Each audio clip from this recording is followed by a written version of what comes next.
இந்த செந்திரு அணைய அப்படின்றாங்க மகாலட்சுமி மாதிரி.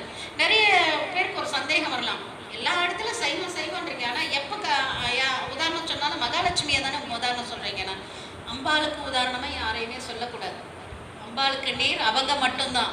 அம்பாள் மாதிரி இருந்தாங்கன்னு யாரையும் சொல்லவே கூடாது. எந்த எந்த புராணத்திலும் சொல்லப்படாது. எங்கேயுமே அம்மன் மாதிரி வந்தாங்கன்னு சொல்லவே மாட்டோம். அம்பாள்னா சுவாமினா சுவாமி தான், சுவாமியோட பாதையில. அதனாலதான் செந்திருவாணிய எல்லா இடத்துலயும் திருவை தான் சொல்லுவாங்க இல்லையா. மகாலட்சுமி மாதிரி இருந்தாங்கன்னு தான் நம்ம சைவத்திலையும் சொல்லுவாங்க.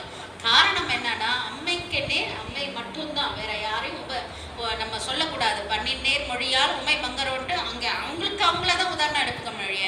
நம்மளை வேற யாரும் நீ அம்மன் மாதிரி இருக்குன்னு நம்ம சொல்லவே கூடாது, சொல்ல முடியாது, யாராலும் சொல்ல முடியாது. அது ஒரு இடம் நம்ம சிந்திக்க வேண்டிய இடம். அந்த மாதிரி என்ன சொல்றாரு, செந்திரு அணைய கண்ணி சிவந்த தாமரையில் இருக்கக்கூடிய